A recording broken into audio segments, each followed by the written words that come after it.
Salut, dans cette vidéo, je vais analyser le combat récent de Fedor Emelianenko contre Chael Sonnen au Bellator 208. Allez, on est parti, donc je me mets sur le combat. Début de combat, donc Fedor, c'est une légende du MMA, c'était un de mes combattants préférés pendant des années à l'époque du Pride, qui était à ce moment-là, je pense, encore plus grand que l'UFC. C'était vraiment l'organisation la plus prestigieuse à cette époque. Et puis ensuite, il a plus ou moins pris sa retraite. Il a eu du mal à. En fait, il est jamais tombé d'accord pour signer un contrat avec l'UFC sur les conditions financières et tout ça. Et donc, c'était un peu, on a tous un peu regretté de ne pas le voir par la suite contre les meilleurs qui avaient ensuite à l'UFC. Et puis là, depuis un certain temps, il a fait son retour au Bellator. Ça n'a pas été toujours très très simple. Il s'est pris des knockdowns assez méchants. Il s'est fait mettre KO, il s'est fait soumettre aussi avant, c'était au Strikeforce, il me semble. Donc il a perdu un peu de sa superbe. Mais là, c'est le tournoi des poids lourds du Bellator. Donc c'est sous forme de tournoi. Et a priori, c'est quelque chose qui le motive énormément. Et en tout cas, d'après les images d'entraînement que j'ai pu voir et tout, il a l'air en super forme, il a l'air rapide. Quand on écoute le bruit que font ses percussions à l'entraînement, c'est assez impressionnant. On voit que c'est toujours un gros gros puncher et en plus quelqu'un qui est rapide pour sa morphologie. Chael Sonnen, lui, il est monté de catégorie, c'est pas du tout sa catégorie naturelle, normalement les poids lourds. Il a combattu à 185 livres, 205 et là 225.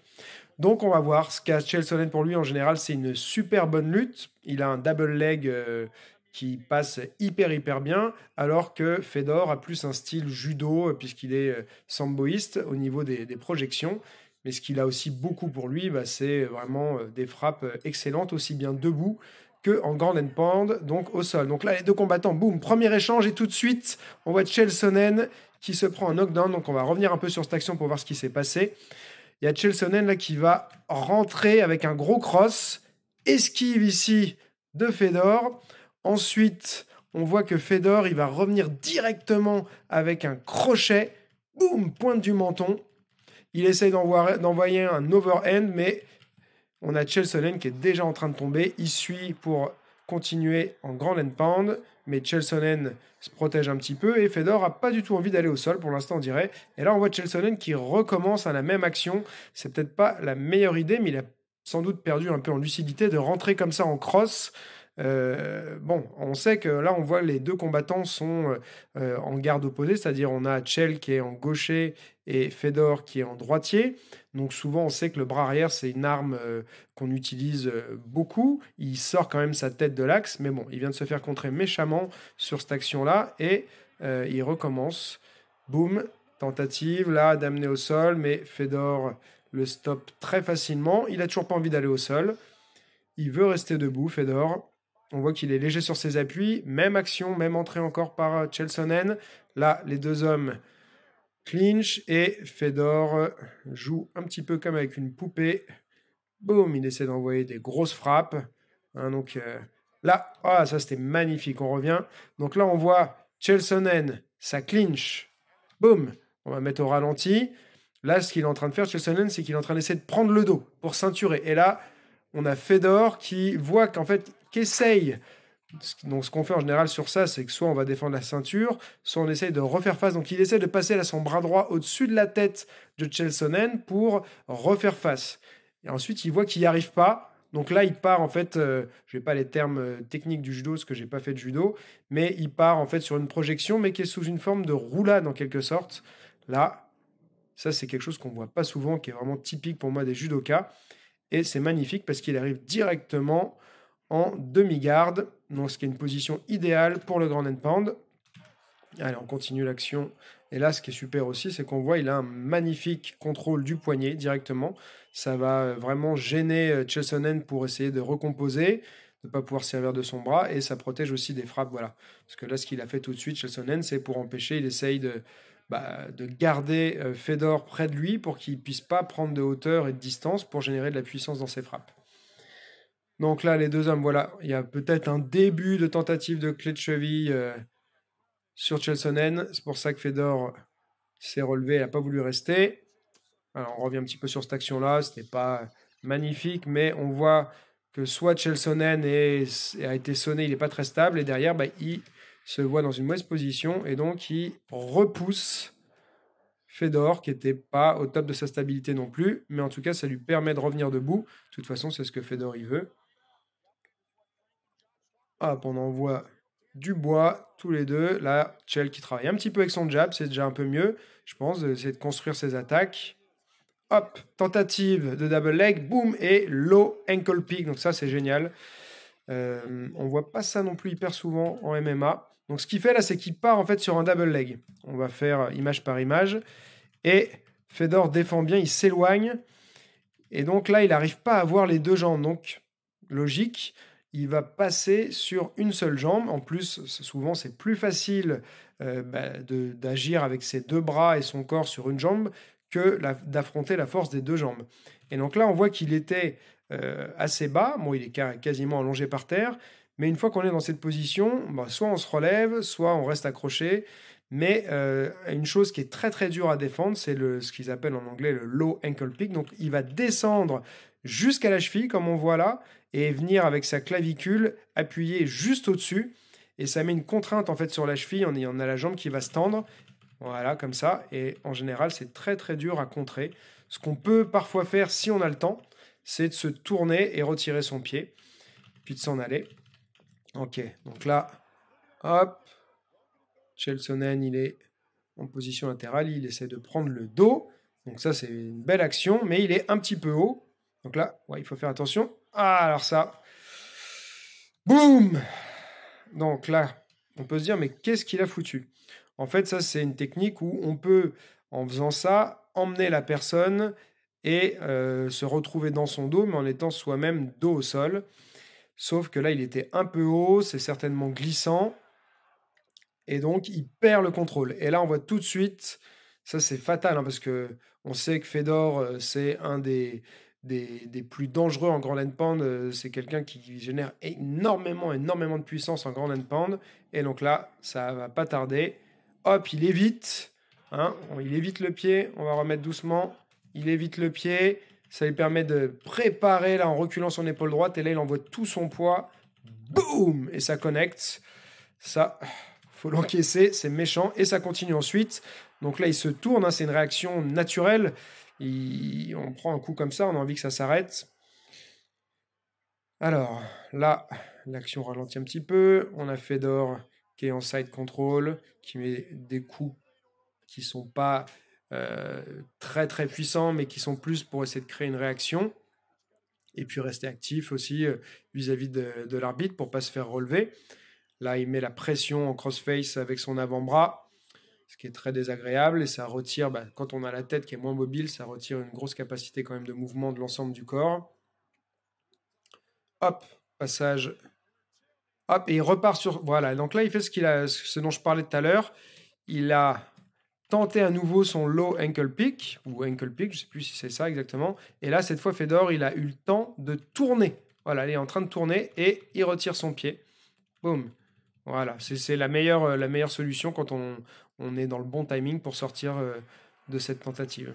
Ok, donc là, ils se retrouvent tous les deux debout. Là. On est là. Hop. Bien, belle action. Petit travail en low kick. Bon, Fedor n'a pas de garde. Il n'a pas de garde, il est à l'aise. Hop, ceinture. Travail sur les jambes. Et là, voilà, un beau double leg en utilisant le rebond de la cage un petit peu, il me semble. On va remettre au ralenti. Il pousse dans la cage. Voilà. Et ensuite, il a pu qu'à le cueillir. Boum! Fedor qui essaie de s'accrocher, mais on va pas lui en vouloir, c'est un réflexe naturel. Donc ça, c'est quand même une belle amenée au sol de la part de Chelsonen sur Fedor. On voit que quand même Fedor, c'est un excellent judoka, mais il est moins à l'aise pour contrer parfois certaines techniques de lutte, parce que c'est quand même deux univers différents.